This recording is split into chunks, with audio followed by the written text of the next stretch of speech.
Yeah, we practiced this, so I don't know. So we'll see what happens with that. But I mean, So it's going to be smoothless, right? Just It's going to be smooth. hey, Janet, let me know when. You should be able to do it now, Harry. Walls here. Okay, still telling me I can't screen share. Let me try it again. Just checked. Yep. Try it now. Yep. No. Here it is. There we go. Beginning. Okay, can you see that? Yeah. All right. Maybe. Okay, so as Janet said, I'm Harry. Two things could happen. I could lose my internet connection because I have AT&T, and just likes to blink out of existence. And if that happens, we've got a little drill where I'll just reconnect and pick up where I left off. I could start coughing and hacking because I have allergies and I've taken medicine. But if I choke and can't talk, then I'll just make hand signs. So I wanted to talk. This is an amalgamation of a couple of things. One is I signed up to do a TED Talk, Sunday school TED Talk. I'm not good enough to do a real TED Talk, but I was going to do it on this topic. Also, it's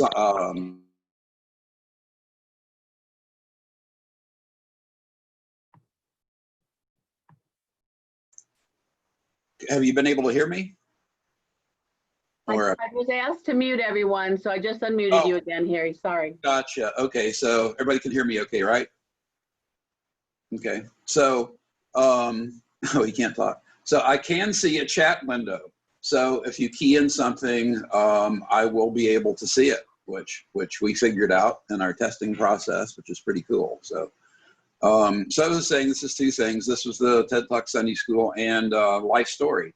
So this is a chapter. It's like a fairly large chapter out of my life story, and probably one with a pretty happy ending. So, so I've called it Full Catastrophe Living. So this is a book that was recommended to me by my therapist when I needed help.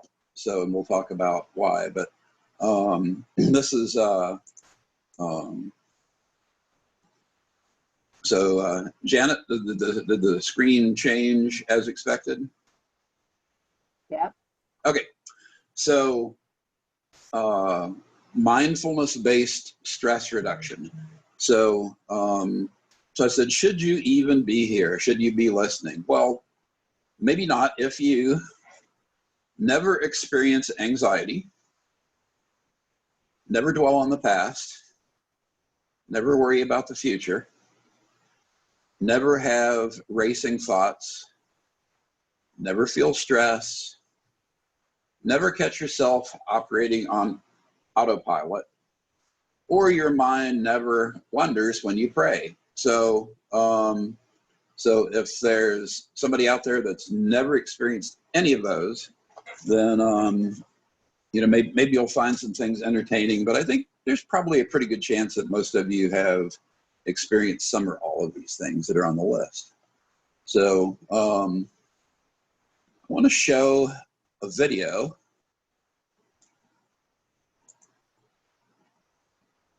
about the topic of mindfulness. So this should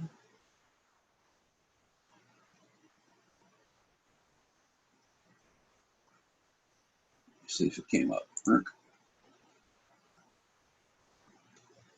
Not yet. Okay. Control click.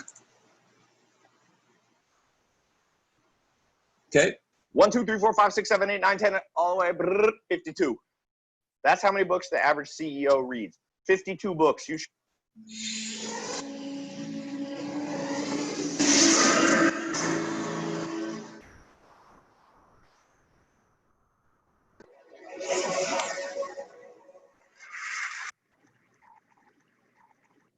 live in an incredibly busy world. The pace of life is often frantic. Our minds are always busy and we're always doing something.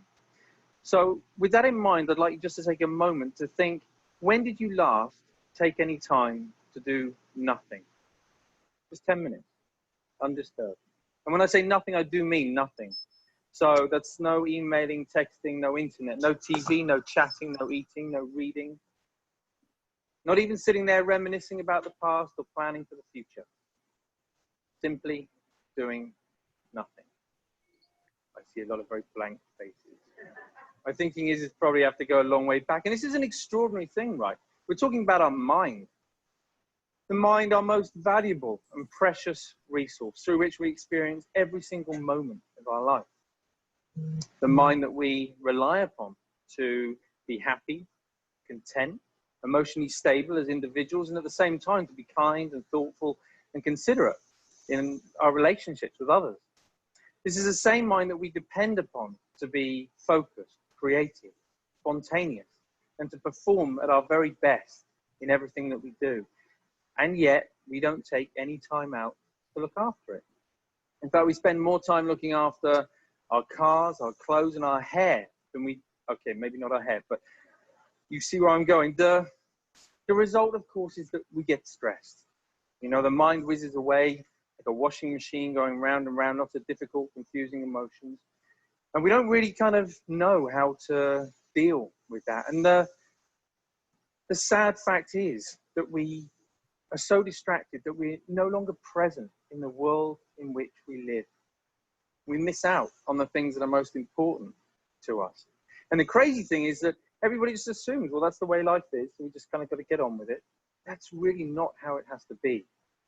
So I was about 11 when I went along to my first meditation class.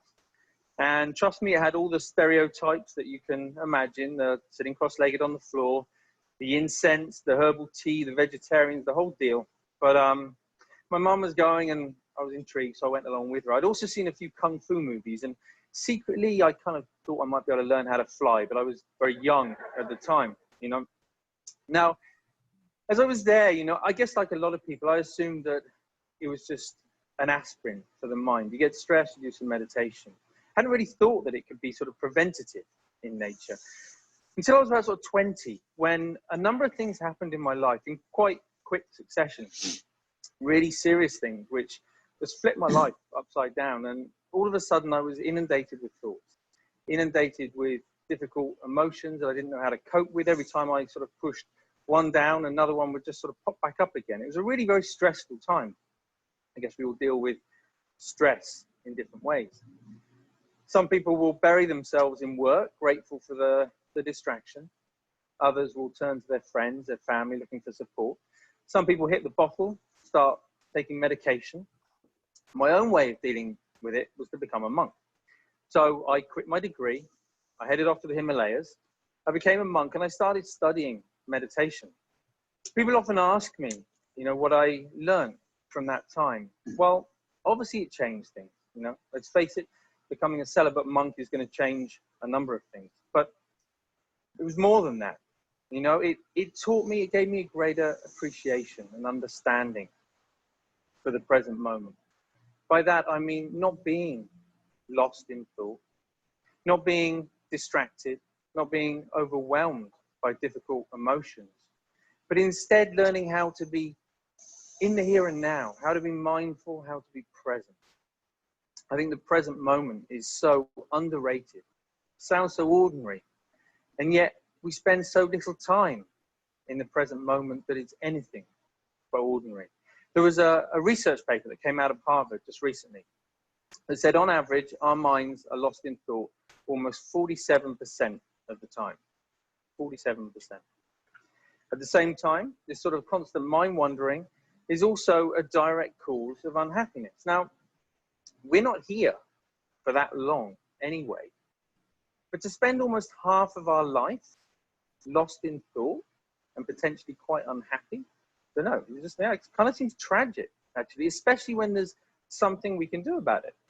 When there's a positive, practical, achievable, scientifically proven technique which allows our mind to be more healthy, to be more mindful and less distracted. And the beauty of it is that even though it kind of need only take about 10 minutes a day, it impacts our entire life. But we need to know how to do it. We need an exercise, we need a framework to learn how to be more mindful. That's essentially what meditation is. It's familiarizing ourselves with the present moment.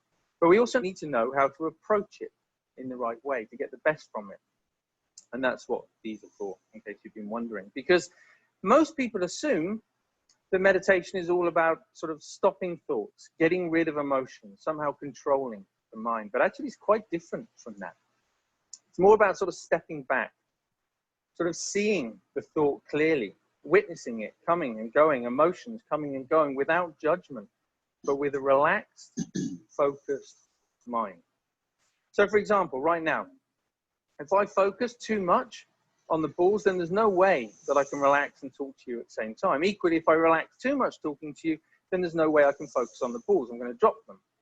Now, in life and in meditation, there'll be times when the focus becomes a little bit too intense and life starts to feel a bit like this. It's a very uncomfortable way to live life when we get this tight and stressed. At other times, we might take our foot off the gas a little bit too much and things just become a sort of bit like this. And of course, in meditation, we can end up falling asleep. So we're looking for a balance, a focused relaxation where we can allow thoughts to come and go without all the usual involvement. Now, what usually happens when we're learning to be mindful is that we get distracted by a thought. Let's say this is an anxious thought. So everything's going fine, and then we see the anxious thought, and it's like, oh, didn't realize I was worried about that. You go back to it, repeat it. Oh, I am worried. Oh, I really am worried. Wow, there's so much anxiety. And before we know it, right, we're anxious about feeling anxious. You know, this is crazy. We do this all the time, even on an everyday kind of level. If you think about the last time, I don't know, you had a wobbly tooth. You know it's wobbly, and you know that it hurts. But what do you do every 20, 30 seconds? I don't know. It does hurt. And we reinforce the storyline, right? And we just keep telling ourselves. And we do it all the time. And it's only in learning to watch the mind in this way that we can start to let go of those storylines and patterns of mind. But when you sit down and you watch the mind in this way, you might see many different patterns. You might find a mind that's really sort of restless and the whole time. You know, don't be surprised if you feel a bit agitated in your body when you sit down to do nothing and your mind feels like that. You might find a mind that's very sort of dull and boring, and it's just almost mechanical. It just sort of seems to, it's as if you're just sort of getting up, going to work, eat, sleep, get up. Or it might just be that one little nagging thought that just goes round and round and round to your mind. Whatever it is, meditation offers the opportunity, the potential to step back and to get a different perspective, to see that things aren't always as they appear. You know, we can't change every little thing that happens to us in life, but we can change the way that we experience it. That's the potential of meditation, of mindfulness. You don't have to burn any incense, and you definitely don't have to sit on the floor. All you need to do is to take 10 minutes out a day to step back, to familiarize yourself with the present moment so that you get to experience a greater sense of focus, calm, and clarity in your life. Thank you very much.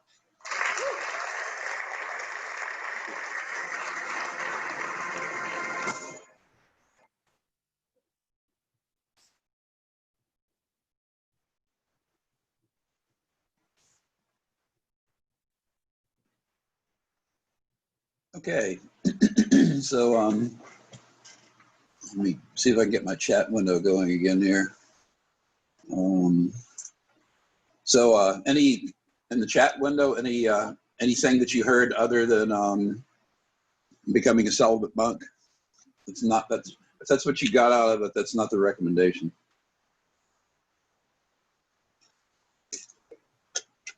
So So my story starts with why I got around to finding this out and why it became significant. I started with a significant emotional event. So, and I told my friends I was going to find a way to say this that you get in, say it, and get out. So I was married for 39 3/4 years. And one day, the person I was with said, I would rather spend the rest of my life alone than with you. Boom. So yeah, that's all I'm going to say about that. So within 48 hours, I needed help. So I say God bless the behavioral health staff at UT Southwest for setting up an appointment the next day. It was really hard for me to find somebody to talk to. UT Southwest, if you ever need somebody in a hurry for behavioral health, pick up the phone and call them. They answer the phone. So I was diagnosed with chronic lifelong depression magnified by a major depressive event. So I discovered that I needed an antidepressant and therapy. I had needed it for most of my life. I never tried to get help. That made me hard to live with. So there's that. As the intake therapist assessed me, she asked me questions, and I basically discovered that I'd suspected, as I had suspected, that I'd really been depressed since I was a child, and had needed help my whole life. So just as a side note, if you find yourself with a net negative mood most of the time, and that's a standard feature of your life. If you're lost in work or something like that, where you're getting all of your positive feedback from work or anything other than relationships, seek help. Don't put it off. Don't be obstinate like I was. Seek help. So they helped me, and the intake therapist recommended the book, Full Catastrophe Living, by Jon Kabat-Zinn. So it is a mindfulness-based stress reduction program. I a little bit more about what I was feeling, just to show you where I was coming from. Hopes, dreams, expectations. Found a pretty cool picture of a dumpster fire, but I used a forest fire. And then, sorry, I found this and I had to show it. I think it's Jennifer Garner. So moving on. But this is me now. This is me in Antarctica. So this is me on my motorcycle. These are some of the cool people I met on the boat in Antarctica. These are some more of the cool people I met on the boat in Antarctica. It's me and my wonderful daughter. So these guys in the middle, the two guys are Iranian and she's Russian. They're a family. They were the coolest people I've ever met. They were so much fun.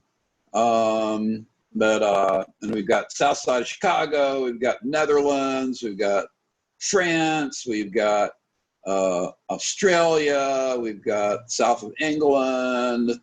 So it was, so life is good now. So what happened? A lot happened in between.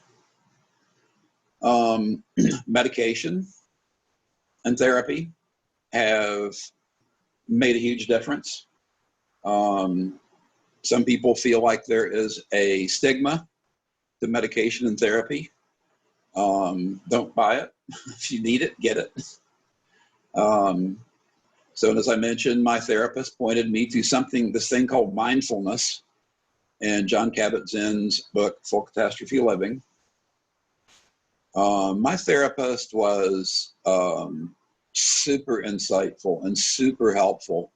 And all the words out of her mouth were just these insightful pearls of wisdom. So I said, well, if you're telling me about this book and you're telling me about this process, then I'll try it. I'll check it out, because I don't have anything to lose right now. I have everything to gain. So what kinds of things did I learn and get out of it? Well, I've been doing this for 2 years, and I'm just starting to scrape the surface of it. I've learned so many good things. 1 hour, I can't even begin. So the TED video I showed you from Andy Puddicombe is quite brilliant. He could go back and watch that again and again and again, and there's so much in it. We'll talk about some of the things that he brings up in that video. Practicing mindfulness is cumulative. It is not a quick fix.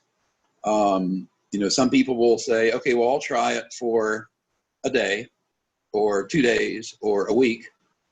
My experience is it's in units of 30 days at a minimum. It's doing it for 30 days is good. 60 days is better. 90 days is better. 6 months is better. A year is better. 2 years is even better. And change doesn't happen perceptibly. It changes over time. You look back and say, it's like, wow, I'm not worried about that anymore. Wow, I've changed. And it's like because I think some people try this and they don't get, we're an instant gratification culture, right? So we want to try something in 15 minutes, and if it doesn't help, then on to the next thing. This absolutely does not work that way. What Andy was talking about our kind of like changing our thoughts and changing the way we think, and bringing our anxious minds under some semblance of peace, happens in large units of time.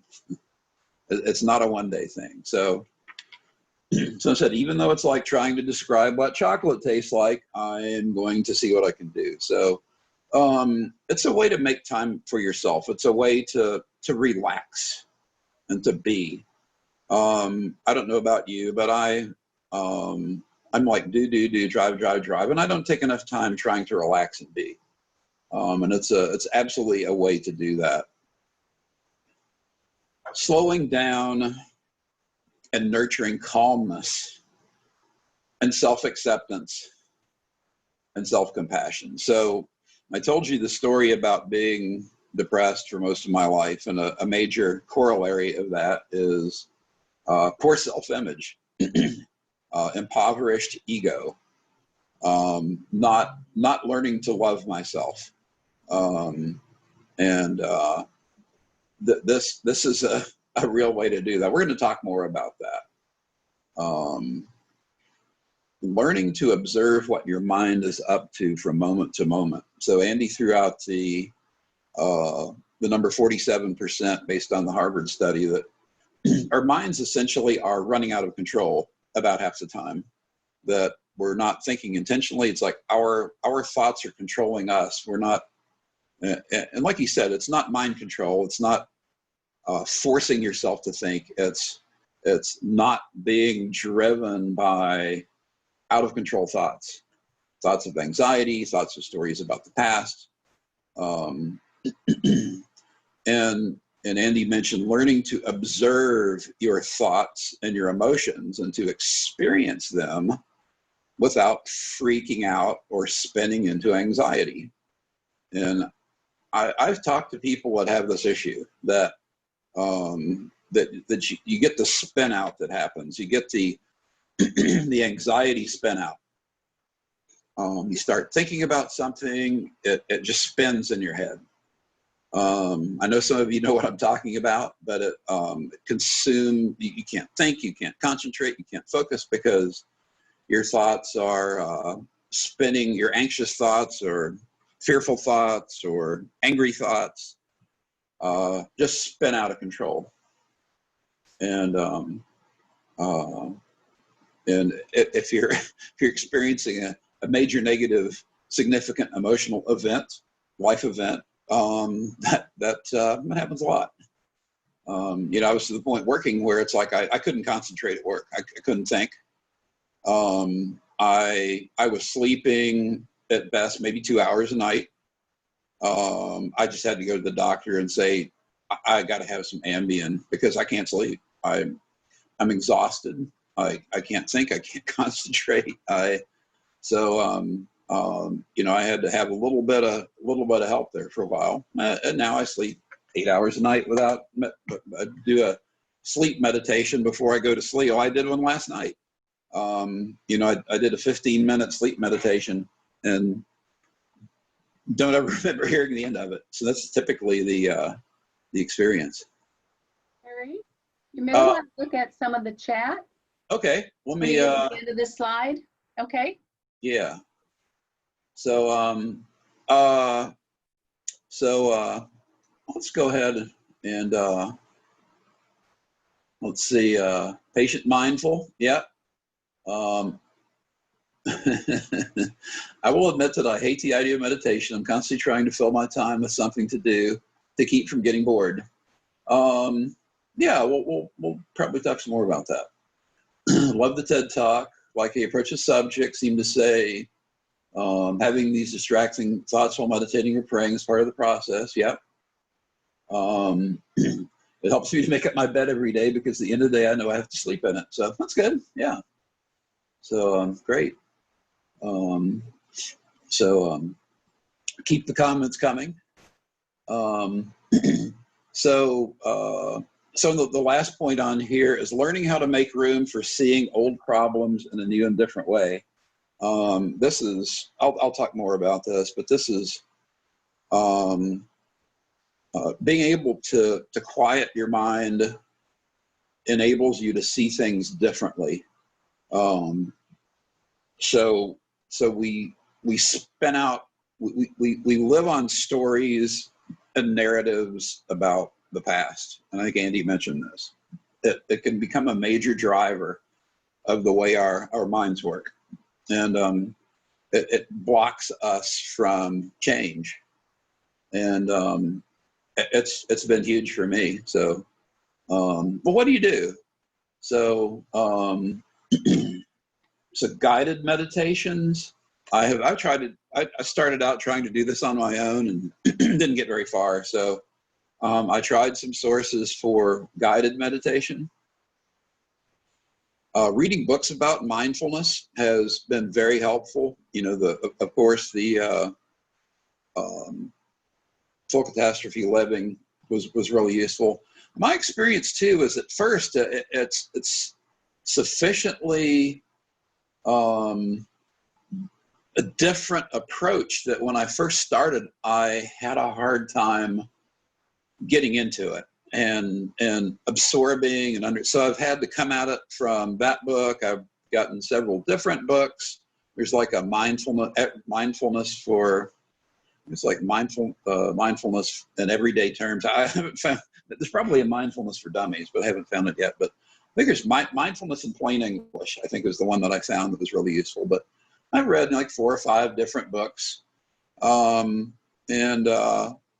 The more I've read, read, practice, understand, think, read, practice, reflect, has been a great approach for me. So let me say for timeout, not everything works for everybody. I think some things work differently, better for some than others. This has worked for me, so I'll just say that too. So that's why I'm sharing it. So the John Kabat-Zinn program, it's at the he's a physician at the University of Massachusetts Medical Center, and they tried this program when they had people that were just lost in stress, and no medication, no therapy, nothing was helping. And so they tried a pilot program where they got people to meditate, do guided mindfulness meditations, 15 minutes a day, every day for eight weeks. And the results were unbelievable. They had people who had long-term stress that they just simply modern medicine could not help. And through meditation, they were able to, and it's adding, as I said, it's adding a meditation practice to modern medicine. It's not a replacement, it's adding it. So the MBSR meditations themselves, you can buy them on CD, or you can find a number of them on YouTube. There's some great free apps. I like Insight Timer. You can find a wide range. It's broken out by time, by topic. So there's a lot of, and again, as I said, guided meditations are much better. Some are much better than others. You have to find what works for you and what you like. There's one called Headspace. So there's several out there. I think what Stuart said, Calm App. So yeah. So there's several out there. I'm a fan of Insight Timer. So what happens during meditation? Most meditations kind of center on the breathing. The focus on the breathing gives us a break from our chaotic thoughts. So gradually over time, it's like the thoughts that run rampant in our minds start to become less important and less impactful. So and I think Andy mentioned this, but it's natural and normal for our thoughts to wander. Several meditation teachers will say, as you're focusing on your breathing, breathe in, breathe out, your mind wanders to a stray thought, and you don't throw a book or a chair and say, oh, I've messed up my meditation. You just say thought and return to the breathing. And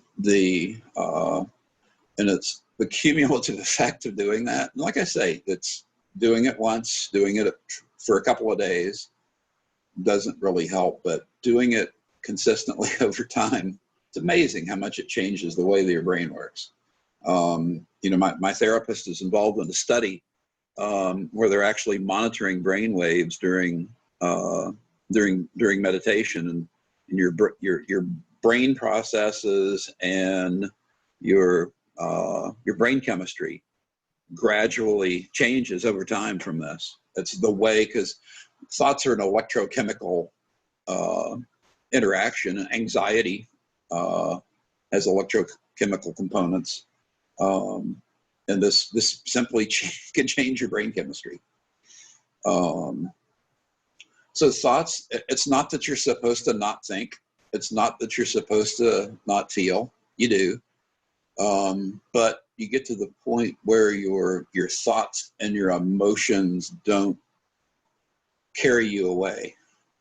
And it's about reaction. So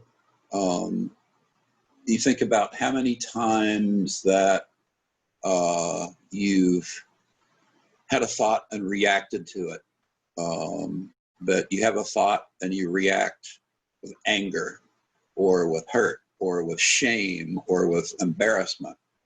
And the process of this works you more to the point where you don't have that anger or shame or hurt or negative self-image reaction to that thought. It's just a thought. That thought is not you. That thought is not your self-worth. It's great. In my experience, getting to the point where you're not overreacting or driven by your chaotic thoughts is has been just spectacular. It has been life-changing for me. So I really believe that mindfulness enables us to live out biblical teaching. Like I said, it's meditation, and mindfulness. It is meditation, mindfulness, and faith. So, we're told to be anxious for nothing, but by everything, by prayer and supplication, let your request be made known to God. I've talked to people who experience, it's like, I'm too freaking out and too anxious to even do that. And so it helps. It just helps. Love God, love your neighbor as yourself, Mark 12. It's actually, as I discovered, it's in Leviticus as well, Leviticus 19, where it's talks about loving God and loving your neighbor as yourself. And you know how many times that we talk about that? And the as yourself piece is, we say it's like, oh, well, you should love yourself, because the sermon is always on loving your neighbor, right? But it's like, oh, and it's like, and you should love yourself too. And then we go to the next thought, and we never stop on that. We never stop. Let's stop a minute and think, what does that mean? There's a component of mindfulness that is self-compassion. And I had a conversation with, I was having a conversation with a therapist about having a hard time loving other people, and she just said, do you love yourself? It's like I just sat there for I don't know how long, unable to answer the question, and actually started spending a significant amount of time trying to understand the whole concept of self-compassion. So we could do an entire course, not just a class, but a course on self-compassion. So it's definitely an important thing. And also for by the grace given to me, I say everyone among you ought not to think of yourself more highly than you ought to think, but to think with sober judgment, each according to the measure of faith that God has assigned. So this concept of not thinking of yourself more highly, but to think with sober judgment, I think this is totally in line with this. As we, it's on the one hand that we can have a tendency to have what is called an overinflated ego, think of ourselves more highly than we ought, or an impoverished ego. I was pretty much the impoverished ego type person, but I have found that this enables me to see myself. I can see my thoughts. I can see myself more clearly and more objectively by doing this. And that enables me to see what I need to change. And that's hard, right? It's hard to see ourselves objectively and not think of ourselves more highly than we ought or less than we ought. And it's a natural human tendency to do one or the other. And it's like, Lord, help me to see myself soberly. Help me to see myself as you see me. And I just see this as a way for ourselves to think of ourselves and see ourselves as children of God that are acceptable to God, and not overestimate ourselves or underestimate ourselves, but see who we are and what needs to change. And no one has ever seen God, but if we love one another, God lives in us, and his love is perfected in us. A component of this is there's equanimity, there's compassion for others, and learning as a practice, how to love people that are unlovable. Part of that is loving ourselves when we're unlovable, and loving other people when we're unlovable.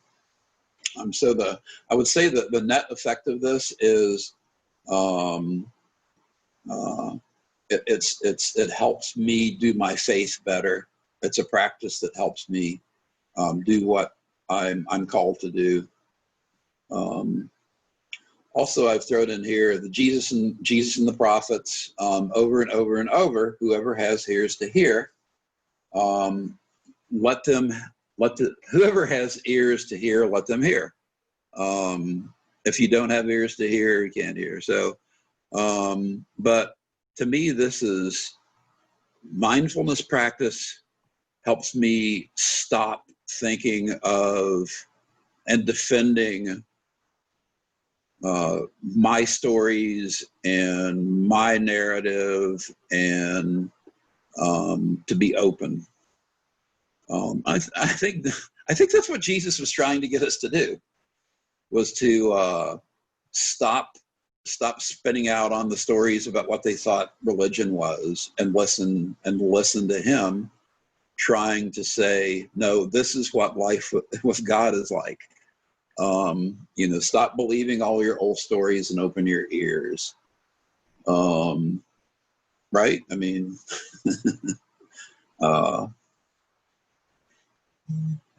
so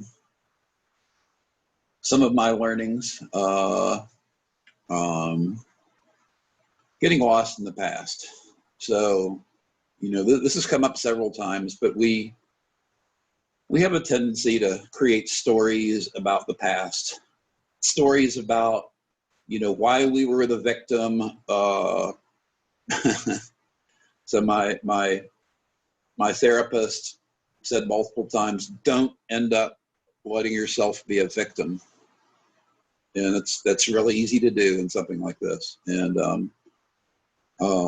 I really needed this to help me not do that. I needed this to help me overcome stories about myself and why I was the victim and why I was wrong. And it's like, no, you don't need to do that. So we do that, right?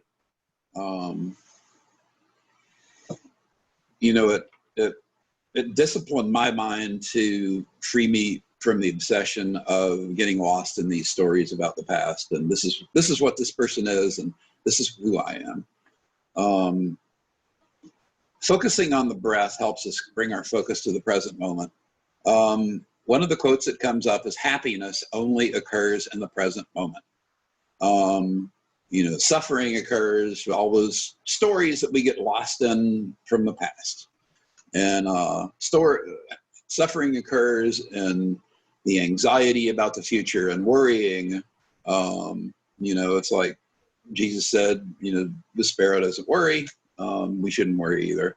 And I think that's the application of not obsessing over the past, getting lost in the past, or obsessing about the future. Once we start to see those stories more objectively and a little more detached, still be hurt, still be angry, but start to not be controlled by those.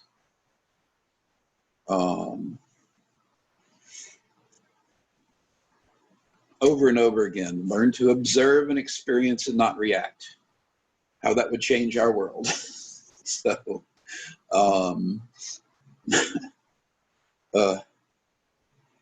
Harry? Yeah. You've got a lot of good chat. If you Okay. have a minute. All right, well, let me roll back here for a minute.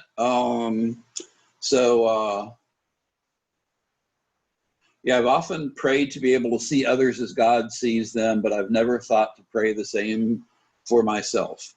Hallelujah, amen. Absolutely. Anxiety distracts us from our relationship with God and the truth that He is the Lord. Absolutely, absolutely. So how many people have been able to pray for an hour without without your mind wandering.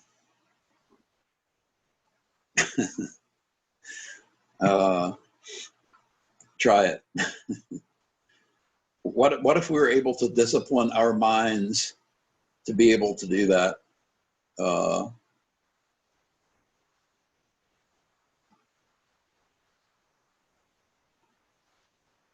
Let's see, someone's a quote, "I have lived through many tragic things in my life and some of them actually happened." Yeah. Yes, absolutely. Absolutely. Make a list of all the things you survived. Yep, definitely. Definitely.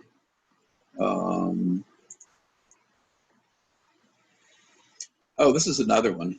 Living on autopilot. So the obvious example is driving. I don't know how many of you do this, but I would start out somewhere and follow the kind of the path of least resistance of I would start driving and make be lost in thought and just make the turns that I was most accustomed to turn, and kind of wake up and realize, oh, I'm going the wrong direction. And so that's really kind of an external, obvious application of not living in the present moment, not thinking about, I was probably spending more than 47% lost in my own thoughts.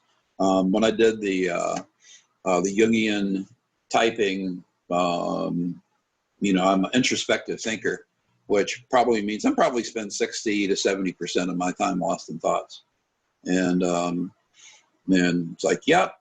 So I'm pretty sure I also lived on autopilot, that I would just follow habits and drift. Also leads into drifting through life, just not really thinking and not really reflecting, and just going from day to day, and this one day to the next, one day to the next, not really thinking about it, not stopping to think about it, and kind of lost in thought about what was happening. And oh, by the way, that makes you unavailable for relationships if you do that.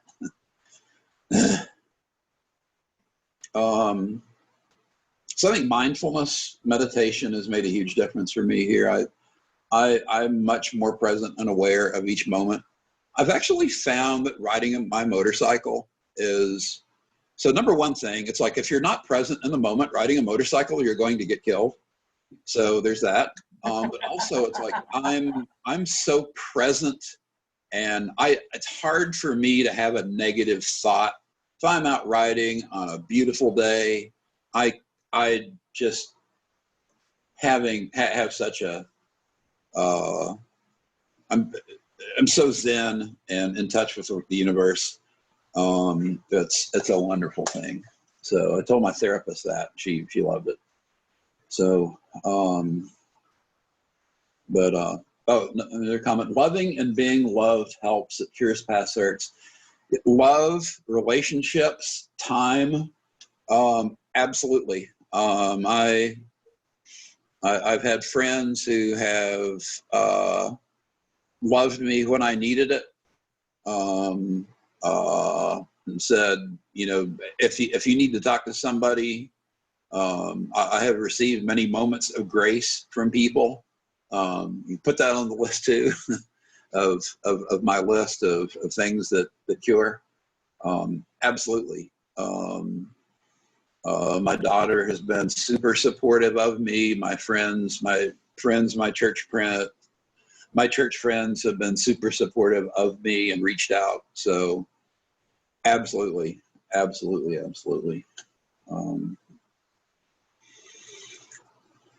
spent a long time being hurt and angry. You probably got that point. Mindfulness has helped me to slow down, to let go. Hasn't been very long ago that one day I just finally said, I'm not angry anymore. So I think I was riding my motorcycle, and I just said, I don't think I'm angry anymore. And since that day, it's like I haven't been angry again. And it just happened. It just out of nowhere. Just out of nowhere. Imperceptibly. I just didn't even notice happening. It just happened. My therapist told me at one point that if everybody would practice mindfulness in addition to therapy and medication, she'd be out of the job. I thought that was interesting. So happiness. So when the bomb went off, it's like my therapist was asking me, what would make you happy? And all I could do was laugh. It's like, what, happy? Happy? What would he mean happy? Never, ever, ever. Did I say ever? I will never, ever be happy. There were days when I just had to tell myself, it's like, no, it'll get better. I didn't say it that way. It's like, there were days when I had to say, all I have to do is make it till tonight. And then at night I would say, all I have to do is make it till the next day. And then the next day I would say, all I have to do is to make it till tonight. Kind of trusted the process. But meditation, practice, love, friends, not giving up. And one of the last few times I saw my therapist, she realized that I was ready for the question. And she said, is there anything in your life today that you would trade for something back then? And I had to sit and think. And I couldn't come up with anything. I mean, there's some things that I would like to have back from then, but they're not big. And it's like no, I like my life now. I've said this before, but happiness only occurs in the moment. Something to think about. It's not getting lost in the past. It's not anticipating the future. It happens in the moment. And I think I've told friends, I think I'm happier and more mentally healthy after having gone all through this than ever in my life. And I invested a lot to get there. So what do we have? I have about 5 minutes. I was going to try a meditation, but I'm going to stop. And so some features of meditation, I'll just talk through a little bit. What I was thinking of doing was having you get comfortable, you close your eyes and you breathe and you focus on breathing. You breathe in, you breathe out, you breathe in, and it's like you focus on your breath. And the breath is life. You can think of the breath as God breathes. It's God breathing life into us. We breathe out. Breathe out is letting go, letting go, letting go. A deep cleansing breath in, a slow cleansing breath out. And listening to things around us. Focusing on just the sounds, relaxing, being comfortable. And then continuing just to focus on breath. And when thoughts occur, it's like just labeling thought, and going back to the breathing. Breathing gives us something to come back to it. We focus on the breath of life in order over time gradually to try to not let our thoughts carry us away and be controlled. So I love the thought of God breathing life into us. So so breath is life. Breath connects us to every living thing, every living being. It lets us think of the interconnectedness of life. So Janet, do you want to open it and let people talk?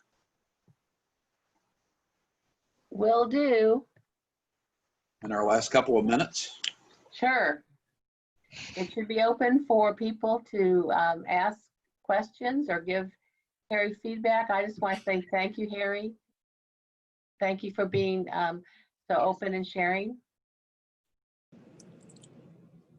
No, it's certainly something that's become very important to me, and like I say, it's saved my life. Literally. Harry, could I just jump in here? And I love your focus. I've been involved with this for many years, and it just hit me over the head a minute ago that you're doing this today of focus on protesters with signs, "I can't breathe." Breath is life spiritually as well as physically, and it helps us to be there for the other. And this approach helps us to be open to hear. So I am an advocate that we should first seek to listen to those that have voices other than ours. We should seek to understand voices other than ours, and understanding and listening openly can lead to understanding and can lead to change. So, and I think that's pretty foundational to the approach of mindfulness. And to Christianity, period. I think Jesus was kind of into that. So, yeah. So my perspective. So you mentioned breath in there. I don't remember exactly. I have to find the reference to it, but in the Hebrew, soul and breath are a similar Right. word and used Spirit, interchangeably. yeah, pneuma, ruach, and because I think the imagery of creation is that God breathed the world into being, and then God breathed life into Ish and Isha, man and woman. So absolutely, yeah. Yeah, the Holy Spirit is the breath of God. So God breathes the Spirit into us. In a sense, your story is one of redemption, in that what you thought was going to be a death blow to you was actually what gave you new life, which is part of the Christian story. That, if God's in control, what we might think is bad is what God planned for good. And and some days just simply not giving up and believing that was all I had. This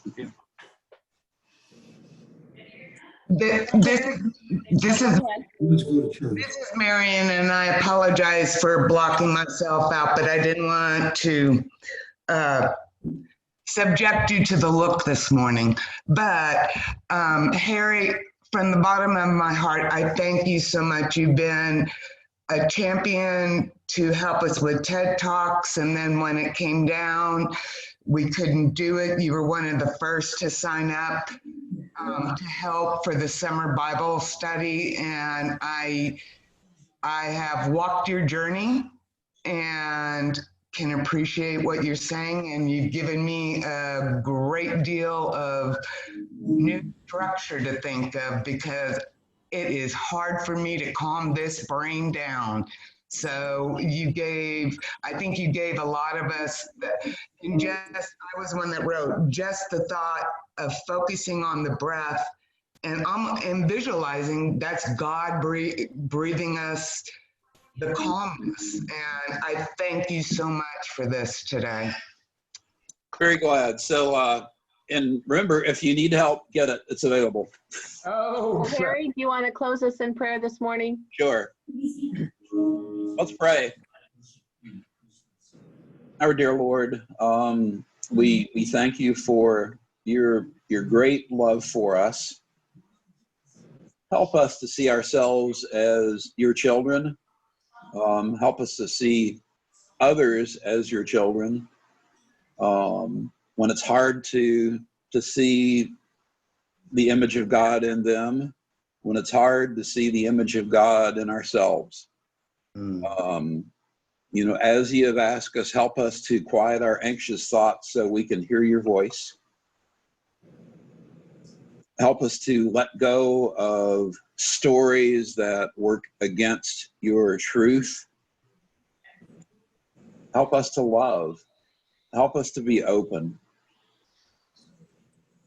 Help us to be filled with the mind of Christ and the breath of God, to let go of all else. We ask in your name. Amen. Amen. Thanks, everybody. Thank you. Thank you. Thanks. Yes, hugs, hugs. Thanks, Harry. Take care. Get you shut down, the chat was cut off. Wow.